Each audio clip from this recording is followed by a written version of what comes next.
Very warm day out here on South Spring Island today. It's currently 5 p.m. and around 80 degrees Fahrenheit. So this tree fern here, Dicksonia antarctica, needs to be watered every day. So I'm watering it through the crown. That's the way to look after a Tasmanian tree fern the proper way. In the summer months, they like to be watered right in the center of the crown where the new closures emerge. I also soak down the trunk. And you can see some of the browning of the fronds here. These are last year's fronds, and at this time of the year, it's August, I think it's August 10th today, August 9th or 10th, anyway, somewhere around there, I lose track of time. This time of the year, the old fronds brown off, so what I do, I come along with my pruners here, and we cut these guys off. And there's a lot of pollen on these right now, too, you can see it, so sometimes I bang it, shake the pollen down here, and hoping that some of it may germinate. I'm going to cut all these lower fronds off here now because they're just going to wither up and die anyway. These ones are brown here. And then I just put them in the compost. A lot of brown ones. I put out, look at the pollen on that stuff. Spores, sorry, not pollen, spores. So that's all Tasmanian tree fern spores on the underside of the fronds here. And this one we'll cut off here too. This is an evergreen plant here. Oh my God, there's just so much spore. Don't want to be breathing that stuff in.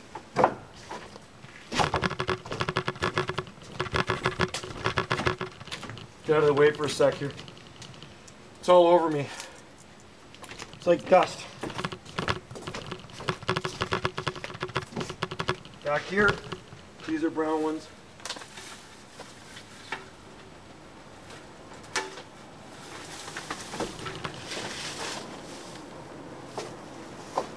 And here,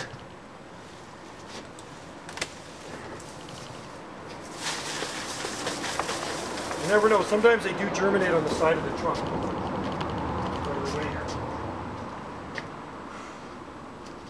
Another brown one underneath here.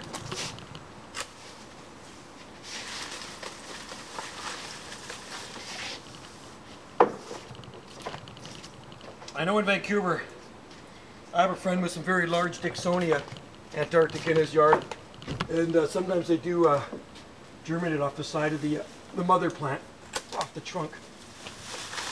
Just full of spores. Look at that. I should actually maybe take some down to my greenhouse and see if I can germinate some. And here's another one here. Look at dead one. Right there. Get rid of that one too.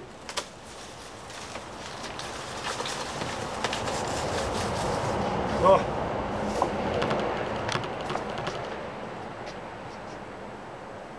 I'll grab the camera in a minute and I will show you the spores on the sun deck here. I think that's pretty much, this is this year's fronds. This one actually could come off too. Starting to look a little bit haggard. And the spores on these fronds on the Trachycarpus palm looks like dust.